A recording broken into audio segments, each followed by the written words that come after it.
This is integrating psychedelic medicine into substance use disorder treatment, untangling the risks. I am Dr. David Wiss. I'm a scientist. I'm a mental health nutritionist, and I'm an Institute of Functional Medicine certified practitioner. IFM is the largest organization that trains professionals to do functional medicine work. And I want to reflect on last year, their conferences each year in May. And I went to the IFM conference last year for the first time, and there were several presentations and panels and discussions in the hallways about psychedelic medicine. And it was at this event that I decided that I was going to be interested in learning more about this space. One of the consensus from the meeting was that functional medicine was a proper home for psychedelic integration work. And so that got my attention. So after today, you should be able to critically evaluate the evidence base for psychedelic-assisted therapy in substance use disorder treatment. I will be covering the literature briefly. I mostly focus on systematic reviews, but if you're interested in seeing individual studies, I have those resources for you. And probably most importantly, we're going to navigate the tension between psychedelic innovation and some of the existing frameworks. A couple other identities that I want to name. I've listened to a lot of talks on this topic, and I've heard a lot of pro-psychedelic researchers and advocates talking about this and discussing addiction recovery. I identify as a person in long-term recovery, so I'm coming at this from a view of recovery, and I have great insight into the tension, and we're going to cover some of that today. And of course, we're going to talk about safety considerations, contraindications, etc. So a few of those tension points, and I've talked to a lot of people in the last year, and there seems to be some tension around using these medicines to actually obtain or achieve sobriety, which we'll talk about, versus after someone's been sober a long time. So maybe 5, 10, 15 years. And it does seem that there are some medicines that help streamline the achieving of sobriety, and we'll touch on those today. Other tension points include plants versus synthetic compounds. Plants include things like psilocybin, ayahuasca, ibogaine, and a few others. And we'll talk about synthetic compounds as well. There does seem to be tension around microdosing versus heroic dosing. Heroic doses are full experiences versus doing much smaller doses throughout time. Doing this kind of work on your own versus with support, and comfort levels around disclosure in recovery communities. I have no corporate conflicts of interest. I am a founding member of Functional Medicine for Mental Health, which we'll talk a little bit about today. We have a treatment program coming soon called The Practice. I am the founder of the Wise Mind Nutrition app and Nutrition in Recovery. I am on social media. Feel free to follow me, engage. Would love to connect with you. My publications are on Google Scholar.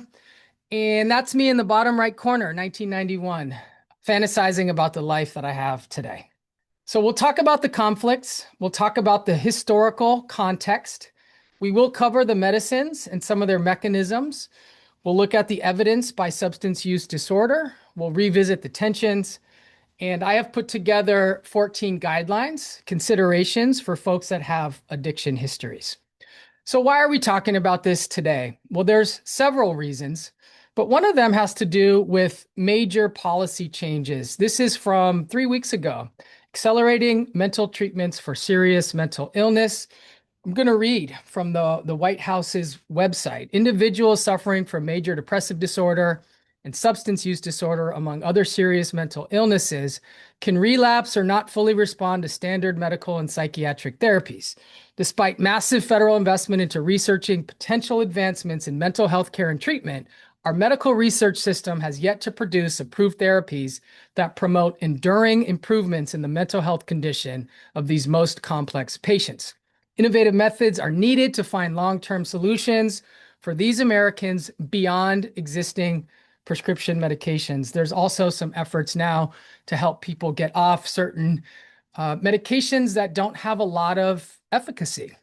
So psychedelic drugs, including ibogaine, which we'll talk about today, show potential in clinical studies to address serious mental illnesses for patients whose conditions persist after completing standard therapy. So there's a breakthrough designation to specific psychedelics and numerous products currently in clinical trials. It is a policy of the administration to accelerate innovative research models and appropriate drug approvals to increase access to psychedelic drugs.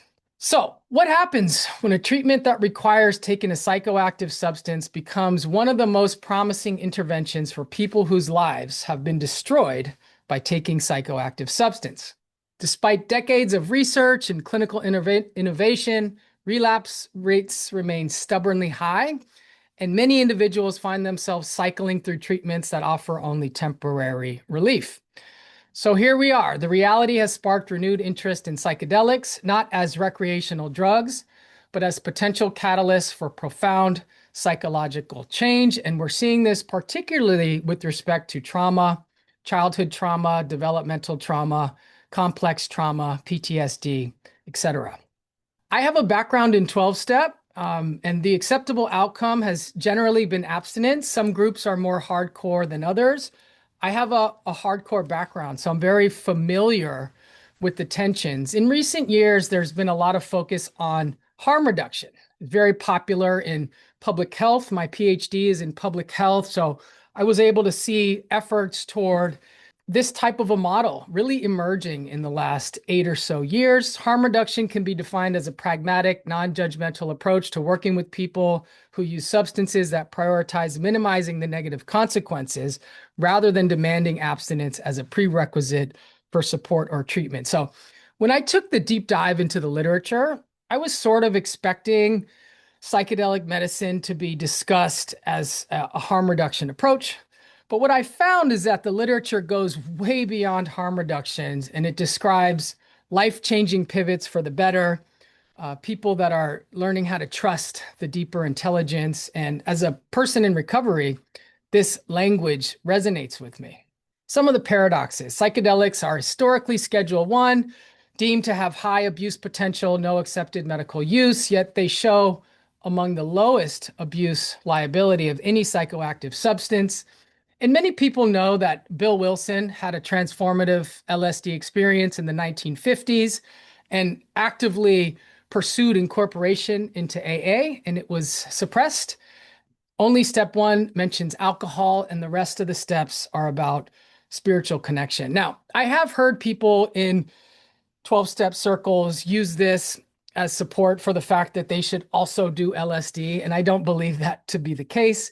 I do think that this is an important part of history, but just because Bill W. did something, it doesn't mean that everyone else should.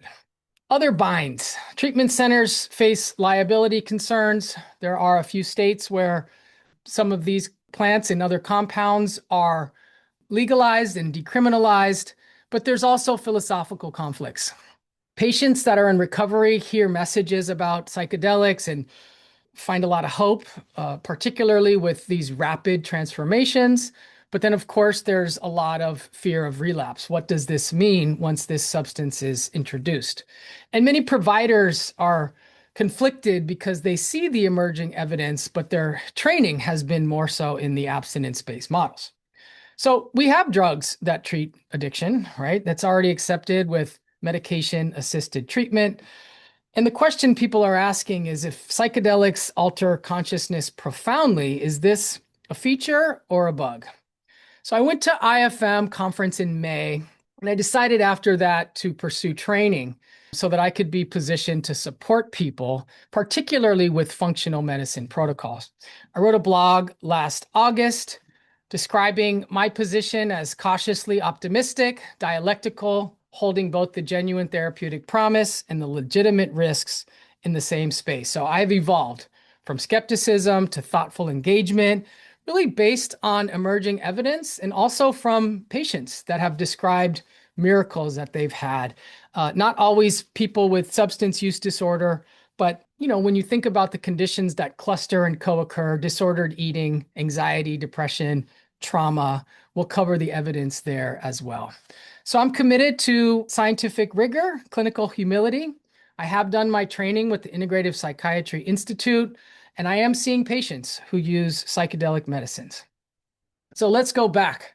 First of all, William James in the early 1900s described the cure for dipsomania or alcoholism being religion. And the terminology of alcohol as a spirit has got some people's attention. In 12-step culture, there's a term that gets thrown around called the spiritual malady. And I've used that term quite a bit in my journey and have also come to realize that the spiritual malady might actually be capturing generational trauma, people that just have a harder time feeling like they belong in this world. Bill Wilson did a hallucinogenic substance called belladonna before getting sober, which I think is also very established in AA's history. It's actually even in the literature. He had a profound self-transcendental experience and remained alcohol-free for life, which became the foundation of AA Step 2. And then after Bill Wilson took LSD and he wrote to his doctor, all of the assurances of my original experience were renewed and more. So in the Bill Wilson story, there was a psychedelic that helped him to achieve sobriety.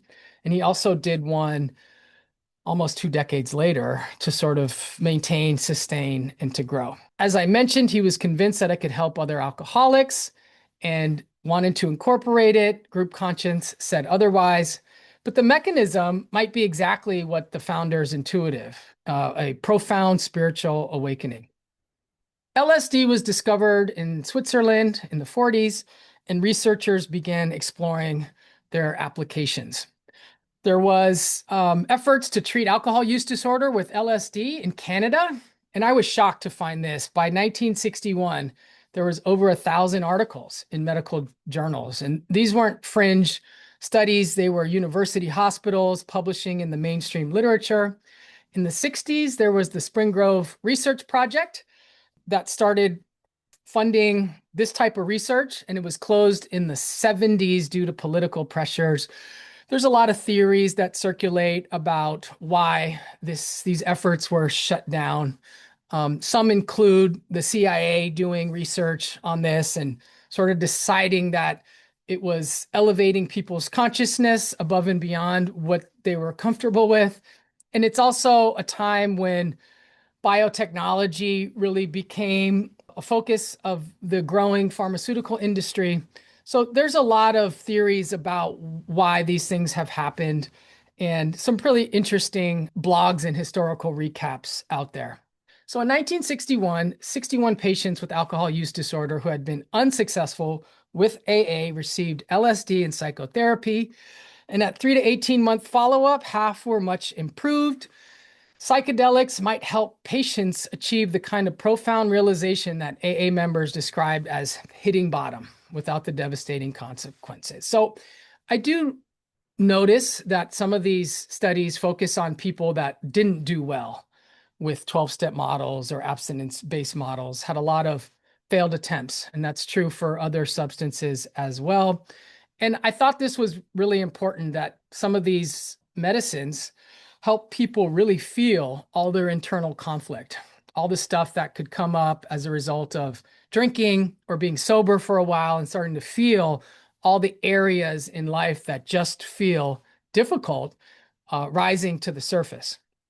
There was a meta-analysis of these early studies and found over 500 participants with alcohol use disorder did single doses of LSD, very high. I think it may have been less potent at this time, but their meta-analysis found significant decrease in alcohol misuse.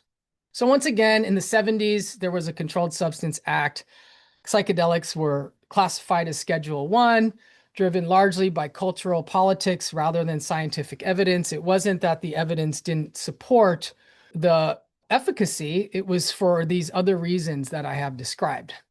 And so we're now in a renaissance. The last 20 years, over 2,000 articles have investigated psychedelics for substance use disorder. I was truly shocked by the volume of literature on the topic. A lot of research comes from Johns Hopkins. There's federal funding for psilocybin research and so many others. This is a great review article of RCTs and other trials. If you're interested in looking at individual studies, once again, happy to share. When I looked at some of them, a lot of the findings do suggest that people that do these various psychedelic medicines along with therapy tend to do the best. So it's not just the medicine itself, but the therapeutic work that supports it. So let's get into the categories. Classic psychedelics are known as serotonergic, psilocybin, which is a plant, LSD, which is synthetic, ayahuasca is a plant found in the Amazon and I think Hawaii and a few other areas. It contains DMT. It is processed quite a bit to get the DMT access. They add MAOIs. DMT can also be made synthetically. 5-MeO DMT comes from a Sonoran toad, but can also be made in a synthetic form. Mescaline can be made synthetically, but exists in certain plants, San Pedro, peyote, etc. And these all work on the 5-HT2A serotonin receptor by agonizing the site. Entactogens, which help people feel more connected to themselves, and pathogens include MDMA and MDA. MDMA is synthetic. MDA can be synthetic, but also exists in plant form. These activate serotonin, dopamine, and norepinephrine, so a little bit more complex. And then we have our dissociatives, ketamine, which is a NMDA receptor antagonism. So just a quick zoom out. Some of these medicines agonize and some antagonize, and they have some different implications as well. We'll look a little bit more at mechanisms. Ibogaine, I think, the least understood. It's very complex, working on the opioid system. The K-opioid system, kappa opioid system, is actually associated with anti-reward, whereas the mu opioid system is more of the reward. So it has a very specific interaction with the opioid system that some people report as a full reset. And this is being widely used for the treatment of opioid use disorder, fentanyl and some of these other epidemics. There are several ibogaine clinics in Mexico, and from what I understand, they all have waiting lists.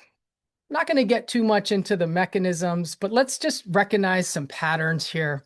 We have our different sites of the brain, but the pathways are basically promoting signaling, activation, and growth factors. Brain-derived neurotrophic factor, GDNF is glial cell-derived neurotrophic factor. And you can see a lot of these have implications for addictive disorders, which, to me, coming into the literature was, shocking as well as surprising, as well as illuminating. A little deeper dive here, great paper in neuropsychopharmacology and biological psychiatry. Maps out some of the steps, but if you look at the end results, it's the same pattern, right? Neurogenesis, neuroplasticity, growth in the brain in some new areas, all through some slightly different pathways. Now, where I've stepped in is to think about, as a functional medicine practitioner who does specialty lab testing, to think about how someone can optimize their chances of success and how food, nutraceuticals, supplements, and lifestyle interventions can support the integration path afterwards. And this is where my mind really blew up a year ago, thinking about this as the next wave of mental health treatment and thinking about how functional medicine can be used to on-ramp people toward this trajectory and also to help people land from this type of work. So 5-HT2A receptor agonism stimulates and doesn't block serotonin receptors, which makes them fundamentally different from SSRIs. And this matters for addiction because these medicines appear to disrupt maladaptive circuits, promote neuroplasticity. So these serotonergic psychedelics and ketamine recruit these growth factors, right? There's a lot of signaling, synaptic remodeling, particularly relevant in the prefrontal cortex, where we weigh our pros and cons and do executive functioning. And I think where my attention was this concept that this neuroplasticity can help people unlearn certain entrenched addictive patterns. Both trauma and addiction are characterized by cognitive rigidity. And I think a goal in mental health broadly is to learn how to be more fluid and a little less rigid. And it has been suggested that some of these medicines can facilitate that process. Psilocybin becomes psilocin and acts 4 to 6 hours, is the most studied for alcohol and substance use disorder. LSD lasts a little bit longer, has a long legacy of research and historical use in alcohol treatment, a very high receptor affinity, also works on the dopamine system, which is worth knowing. When I started studying these medicines, I really wanted to understand which work on serotonin and which work on dopamine, because with addiction history, understanding the dopamine system is critical. Ayahuasca combines DMT and MAOIs, can last 4 to 6, sometimes longer. And this is in traditional ceremonial use. There are some medication considerations and the risk of serotonin syndrome. DMT and 5-MeO-DMT is a much shorter acting psychedelic experience. Combining these with MAOIs can be potentially fatal. I found a paper that covers dosing, duration, and the main target. Like I said, happy to make some of this literature available if you're interested.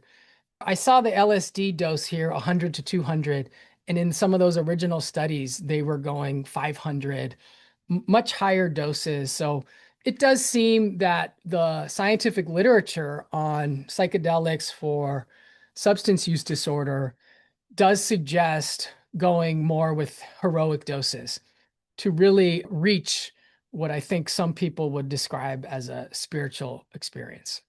MDMA releases serotonin, dopamine, and norepinephrine, so it's not a classic psychedelic.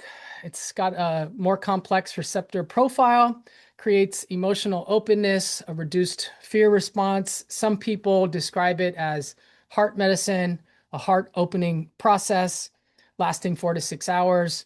Most of the research is in PTSD, which we know is highly comorbid with substance use disorder. It makes sense that if someone has trauma underlying an addiction, that this could be a potential source of support. But of course, there's concern. MDMA is highly abused, associated with party culture, rave culture, and the dopaminergic effects can be problematic for people that have substance use disorder history, not necessarily in a do it every day type of pattern, but it would be predictable that someone would want to do it again and do it sooner than perhaps as proposed by a treatment team, a guide, etc.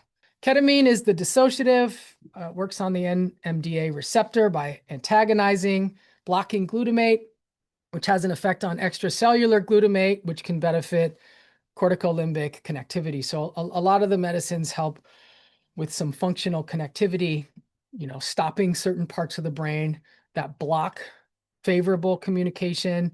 I'm very interested in the glutamate GABA ratio, and I've been doing some testing around some of the estimates that we can get from urine, etc. I did see a handful of case reports on full remission from anorexia nervosa with ketogenic diet combined with ketamine. And that was probably 2 years ago. And it got my attention. And I really wanted to understand how this could be. Keto for anorexia was mind-blowing to the field. And yeah, I started to really dive deeper into this glutamate GABA picture. Ketamine lasts about an hour, intravenous, intramuscular. It's already legal and widely used. There are other forms, lozenges, nasal sprays, etc. Some people get them through the mail. It has been studied in alcohol, cocaine, and opioid use disorder, as well as nicotine. It can be administered clinically. And I would say that out of all of these, it's probably the most notorious for abuse. Ketamine can definitely become problematic, and I have definitely seen it be the case for people with addictive histories. Ibogaine the outlier. It's the most complex with the opioid system, among others. It lasts a long time, a day more, stays in the body even longer. And it shows the most prominent effects of all of them for opioid use disorder, substance use disorder. All the well-done studies show beneficial effects. So this is one of the medicines that I think is being promoted as the one to perhaps start the recovery journey. And there are some critical cardiotoxicity considerations as well. And there have been deaths. There have been a couple reported deaths with ibogaine. I've heard the argument that the death toll by opioids and fentanyl is much higher, so that shouldn't be a huge concern. And I did look into it a little bit, and it seemed like some of the deaths were related to polysubstance use. So people that didn't follow the protocols the way that they were supposed to. So takeaways. It's important to discern between serotonergic and dopaminergic medicines. Classic psychedelics work primarily through serotonin and not dopamine. So I've suggested that the classic psychedelics working through serotonin are most likely much safer for substance use disorder populations. The duration matters. Some of the medicines are, like I said, 4 to 6 hours, others much longer. Particularly with substance use disorder recovery, the drug interactions are critical, particularly with serotonergic meds. And the safety profiles vary dramatically, whereas psilocybin has minimal physiological risk. People are even doing psilocybin now with SSRIs rather than coming off. And again, there are some extreme cases with ibogaine worth noting. I'm not going to spend a lot of time going into the studies, but it is my duty to report what exists in the literature. It is substantial and growing. Just to highlight some of the systematic reviews from the last 12 or 13 years, psilocybin and ayahuasca show promise for alcohol and tobacco dependence. Psilocybin demonstrates notable effectiveness in decreasing cravings for various addictive disorders. And once again, the best improvements come when combined with psychotherapy. So doing this with a lot of clinical support. A paper on psilocybin-assisted treatment from JAMA showed significant reduction in heavy drinking days. Ketamine has research, alcohol use disorder, reducing withdrawal, cocaine use disorder, decreasing cravings, and opioid use disorder. So great paper here to learn more about the current evidence base. A lot of papers on tobacco use disorder. Many come from Johns Hopkins. Small studies, of course, but if you see here, we're talking about serious smokers, pack a day with an average of 6 prior quit attempts. So once again, I want to highlight that some of these interventions and considerations are best implicated for people that have failed traditional efforts, okay? And also highlighting that the interventions weren't just psilocybin, they were CBT and other forms of therapy. 80% were abstinent at 6 months, 2/3 still abstinent after 12. And there are ongoing trials at Hopkins comparing psilocybin versus a nicotine patch.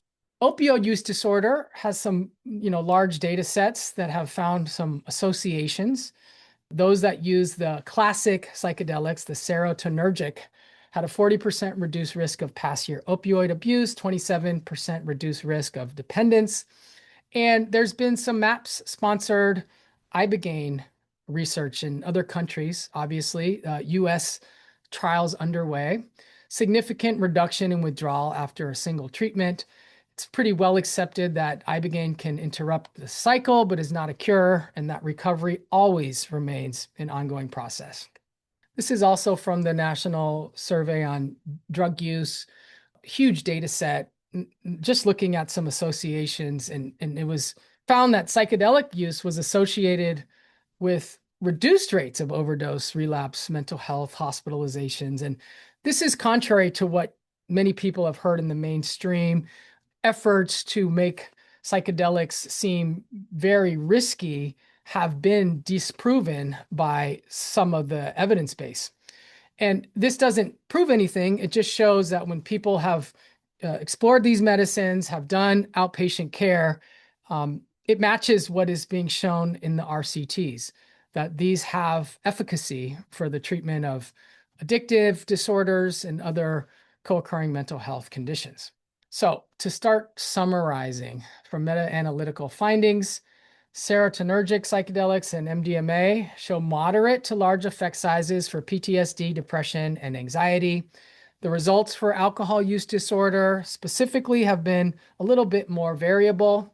There is a meta-analysis on psychedelics for SUD, ibogaine showing the most prominent effects, pretty large effect sizes, but just once again highlighting that the cardiac risks do require careful consideration. Couple studies were above 100, but most of them are pretty small.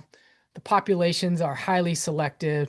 They usually exclude for a wide range of things, including psychosis, active mood episodes, suicidal ideation, concurrent psychotropic meds. And these are often not the real world patients that we see in the clinic. Most SUD patients have some of these comorbidities. The active controls are imperfect. The blinding is nearly impossible. And the long-term follow-up is limited. Of course, if people do this research and have an agenda to promote psychedelics and the results aren't great, they might not publish them, they might not report them. So there's obviously some room for publication bias. There's gaps to the historical barriers that I described earlier. In a lot of the studies, women are underrepresented. And once again, psychedelic-related deaths are rare, but they do occur, and they often involve polydrug use. So let's come back to the tensions. The traditional view in most 12-step communities that is sobriety is equal to abstinence from all mind-altering substances. People that criticize this culture say that, the person that's on high-dose nicotine and energy drinks all day long and gaming and gambling is highly mind-altered. But the culture in 12-step has sort of been that a drug is a drug and psychedelics equal relapse. I've seen people internalize this notion, and has been quite damaging when that voice comes in very loud. I've also seen people conceptualize psychedelics as part of their recovery, and I've seen that go very well. People that are able to do this reframing work ahead of time, it tends to be an important part of the on-ramp, which I do recommend being months, if not years. Bill W.'s own experience suggests otherwise. We know that mystical experiences correlate with better outcomes, and that both can be true. Abstinence helps many, psychedelics may help some, and the goal is generally transformation. And there is qualitative evidence. Participants describe psychedelics as tool for a deeper understanding that conventional approaches had not facilitated. I found this paper of a group of individuals, not a large group, that were doing plant medicine and also 12-step work, and they just reported on their journey. They said that the medicines reduced their cravings, and there was psycho-spiritual mechanisms of improvement, and they talked about how these compounds worked well with their step work. So if anyone's interested specifically in this intersection, I think this is a great paper. Other tensions with psychedelics used for commercial and entertainment purposes, right? People expect magic bullets. There's headlines promoting breakthrough treatments and cures, when in reality, a third or more of people report extreme fear on some of these medicines, feeling trapped. And what often gets left out is that difficult experiences are quite common, but often therapeutic with support. And the integration process is essential. Medicines alone are never treatment. It's the therapy, not just the drug, that matters. People that work in this space and the training that I did last year, this was sort of the main message, right? Do not confuse the medicine for the work. It opens the door for the work. And if people aren't doing it with proper support, it can become very problematic. If you look back at history in the 1900s, cocaine, heroin marketed as medicines. In the 50s, doctors endorsing cigarettes. We all know what happened in the late 90s and early 2000s with OxyContin. And today we have these ketamine clinics advertising their trip kits and mailing it to people at home. Are we repeating the same cycle? How do we scale responsibly without losing the therapeutic container? As I mentioned, a lot of RCTs exclude certain conditions, and it's a minority of the real world substance use disorder patients that we see. There are equity issues: who can actually afford these things, who has access to qualified providers. And the view, dialectically always, is to try to expand access while maintaining safety in the therapeutic container. As I mentioned, the dopamine topic is of importance to me. I do think that for people that have addiction histories, dopaminergic activation can recruit old patterns. It can bring in the dark cloud of addiction. And it doesn't always matter what the substance is. Even with some of the more traditional ceremonial plant medicines, some of them are associated with different forms of nicotine, smoking, nasal, oral. And I've seen that become problematic for some people. I've also seen people on this healing path able to bounce out of it, but it must be mentioned that classic psychedelics are primarily serotonergic, not dopaminergic, and are generally much safer for people with addiction histories than ketamine or MDMA. But of course, individual vulnerability varies. Some people should not use any psychoactive substances. Some people are way better off on an abstinence trajectory. And we had an event last year, and we talked about psychedelics for addiction. And I invited some of my colleagues and some of my experts. And one of the tensions we recognized on that day was that, in recovery circles, there's a bit of a bias. We tend to hear the horror stories. And I heard many of them for many years. People that were sober and tried to do a psychedelic and then ended up crashing and burning. And so we tend to hear those stories, but we don't hear some of the others. And my partner Yeshaya says we have a bias toward risk. We think about the risk involved in utilizing psychedelics, but we don't think about the risk involved in not introducing them in safe ways into the community. People do kill themselves at 20 years sober, are just as miserable as hell suffering in meetings. And there's a lot of silent suffering that holds its own risk. So this is a contribution of mine that I'm very excited to share. These are 14 critical things that individuals with substance use disorder histories should know. But these are some phases and some decision-making processes. There are 3 pathways. There's a medical pathway, a ceremonial pathway, and a recreational pathway. In a substance use disorder context, I would argue that medical and ceremonial could be considered, but recreational is not recommended. And if there is a safe path for someone that has an addiction history, the clear path forward is to never serve yourself medicine, to not keep it, not hold it, to do medical, ceremonial, and let someone else decide your dosing and just engage with that type of process rather than engaging it on your own. Of course, we need to complete thorough medical screenings. I do specialty lab testing, so there are ways to figure out which biological systems might be off. I do recommend doing some comprehensive lab work before going into this, and that is a gap that I am here to fill. Of course, understanding medication interactions, tapering when indicated, and I believe that the on-ramp should be several months, if not a year, to talk to experienced people, watch documentaries, learn the history, feel solid about your decision, do a functional medicine for mental health workup, figure out which systems aren't communicating well, get a good grasp on some of your neurobiology, and it will create a well-lit path, if indicated, biologically, mentally, emotionally, and spiritually. I also think that in order to do this medicine, you should always give something up. In certain traditions, this is known as a dieta, where you abstain or have a very deliberate dietary approach, abstaining from caffeine, nicotine, sugar, other addictive disorders, sometimes for weeks leading up. I actually could probably make the argument that if someone has an addiction history and isn't able to give something up prior to this type of work, maybe they shouldn't be doing the work.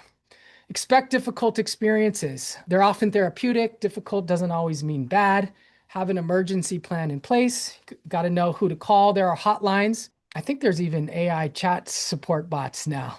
You want to plan for potential distress. Don't keep secrets. In recovery, we say, we're as sick as our secrets, but also remember that not everyone needs to know. People who understand your history, including your addiction history, should know: a therapist, sponsor, trusted friend. Secrecy can breed shame, undermine the integration process, but choose your confidence wisely. Not everyone will understand. Probably at the top of the list is to respect the teachings. Purpose of many of the medicines are to amplify the lived experience, to reveal patterns, to access the heart. Don't make any major life decisions immediately after. And if you keep getting the same message each time and you haven't been able to make progress, it's time to pause until something shifts. Create a buffer after doing psychedelic work. Discuss it with at least two people. Work with an integration specialist. I'm here for you. And really think about the patterns across the year. I think for a lot of people, once a year is a good place to be, maybe a few times a year. If it's more than quarterly, it's an early warning sign. And if it ever becomes monthly, something has gone off course. And it's also often true that the more someone finds peace only with the medicine, the harder it is to find without. So the goal is to bring these lessons into your ordinary life. And once again, I'll highlight that dopaminergic activation can recruit old patterns. It's better to stick with serotonergic medicines. We also have to keep our spirituality alive in the community. You may encounter spiritual communities who don't fully grasp addiction and recovery communities who don't accept psychedelics. And the task, and this is growing and has definitely been stimulated by our event last year in Los Angeles, to foster a community that understands both. I do think that leaving a recovery community for a psychedelic space can be very dangerous, and I've seen that go awry for some folks. We know that accountability and support are protective factors. So as I mentioned, last year, my heart opened. I went to IFM, I shared my blog, and we hosted an event, and we presented case studies. We presented complex cases to physicians and treatment experts and wanted their opinion about substance use disorder. Yeshaya says integration is a Western thing we made up. What they have in indigenous communities is that they have community, and we don't really have that. We're not great at that. So it's important to have the combination, stay in touch with ceremony community, but also with Western support. Dr. Kaylin Flynn, who's a psychiatrist with deep knowledge and experience, was offered a case, and she said, I actually wouldn't bring up psychedelics because she's frazzled and overwhelmed. I would want to give her nervous system a lot of support. So she wasn't like, yeah, let's do this. It was like, no, let's not. Let's wait. And I think that's my orientation. And I learned a lot from her. Sleep, nutrition, exercise therapy before changing anything. Work with her to see if she's even asking about this. So it's more of a, yeah, let's start the conversation. Let's do the lifestyle medicine first. Let's do the specialty lab testing. And Dr. Joyce Braverman from Mexico City offered functional medicine protocols for specific medicines. And, I'm working on this as well to be able to support people in making this a health promoting experience rather than otherwise. Dr. Lerman from Skylight Psychedelics described seeing people in the addiction community go to psychedelics and then go on tour of all the different medicines and get addicted to non-ordinary states of consciousness. So while serotonergic medicines might not be addictive in the classic dopaminergic sense, people can get addicted to these states of consciousness and start bypassing all the work, because people talk about the work in the ceremony, but the work is after. It's every single day.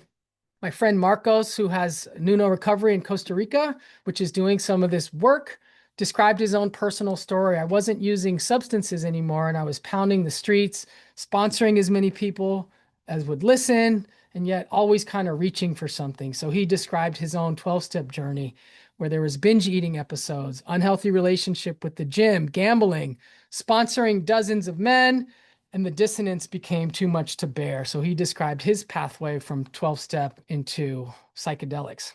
So in a nutshell, psychedelics tend to be helpful for individuals because they loosen the usual constraints of the mind.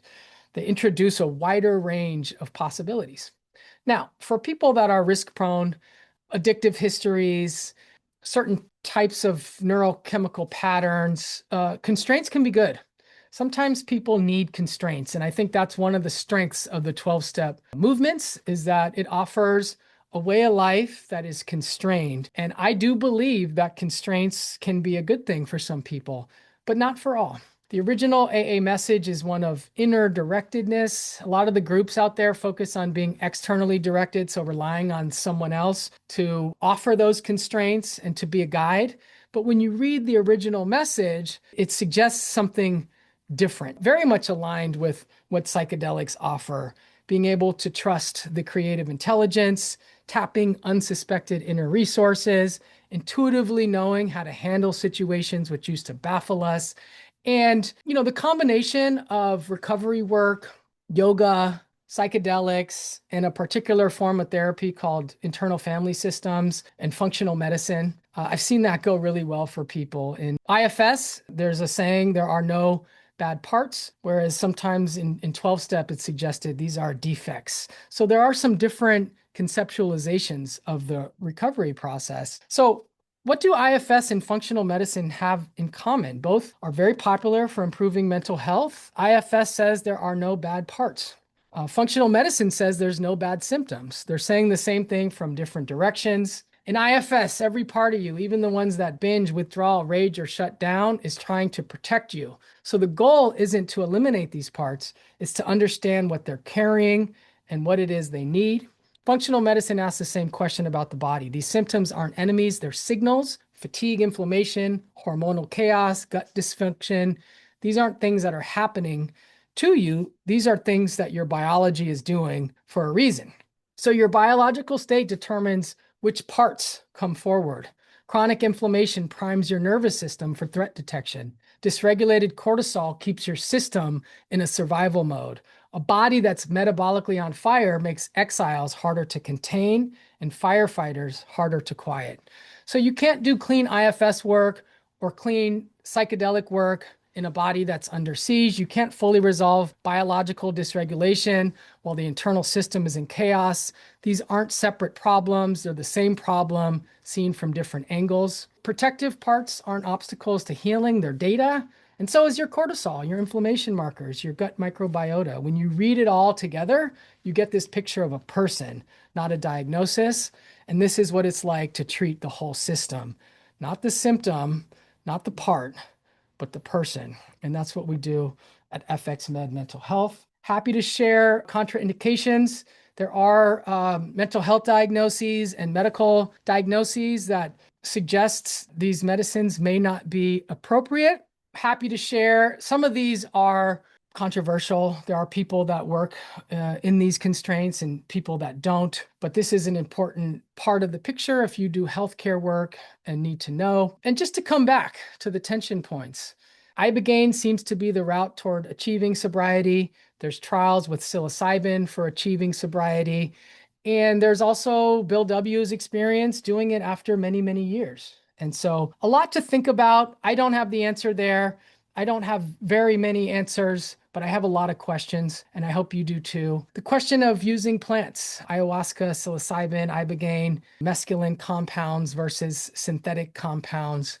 I do think that the culture of plant medicine connects better with recovery. Synthetic medicines definitely have research support, but I've seen people be on a much safer trajectory just sticking with the plants. And as a nutritionist, I realized at one point that I had been doing plant medicine for my whole career. Microdosing versus heroic dosing. I've seen microdosing go awry. The evidence that we have, in my personal opinion, would be to think about doing clinically guided, supported heroic doses, not often, versus starting a microdose protocol. Some people do microdose on a ramp toward heroic dosing, but I think it's safer to think about, like I said, not serving yourself medicine, doing this with support rather than on your own, and finding the right people to disclose and share and build community around seems to be important. I've seen people share things with those that weren't accepting and it not go well. So to bring it home, the goal is not psychedelic exceptionalism, but thoughtful integration of these tools and where they can genuinely help. This conversation has been polarized for too long. I like to live in the tension spots. It's either been dismissed entirely or hailed as a cure-all. And the reality is more nuanced. Harm reduction perspective holds multiple truths. Conventional treatments leave many underserved. Psychedelics offer distinct mechanisms. The real risks require careful screening. But again, from what I've seen as a professional and read in the literature, some of this work goes way beyond harm reduction and into actual lasting change. So the invitation is to move beyond ideology toward integration. And that's where I'll meet you, in the real world, where we do evidence-based medicine, free from conflicts of interest, always justice-oriented, and with lots of dialectical thinking. If you're interested in FxMed mental health, we measure biological dysfunction, the wide range of testing across blood, urine, stool, saliva. We map it all together. We leave no stones unturned. We have a lot of technology to support telling your story back to you. If you're a clinician and not interested in doing all of the associated treatment, we do have some offerings where you can explore some of our testing without all the additional services. We do treatment across 3 phases in a 6-month program. There are different tiers to explore. Please check out fxmedmentalhealth.com for more. We believe that mental health is physical health and that you're not treatment resistant. You're likely just under-tested. Anyone who signs up for FxMed Mental Health in the next 24 hours will get a free lifetime Wise Mind Nutrition subscription. That is my mobile app. We have a lot of AI tools in there. There's an AI chatbot that uses principles of DBT, and there's practitioner resources. If you're a practitioner, there's a way to use this to support your clients on a mental health healing journey that focuses on nutrition. So here's where you can find me. drdavidwiss.com is a homepage where I house all of my research. Please check out our new practice, FxMed Mental Health. You can email me. If you go to practicetx.com, you can sign up for our newsletter. That is a treatment program coming soon. Please check out the app. Please engage on social media. I'm going to thank all of you so deeply for being here. Everything is in FxMed Mental Health, all the details. There's a download which maps out all the different tests specifically, the biomarkers, etc. Thank you so much for joining me.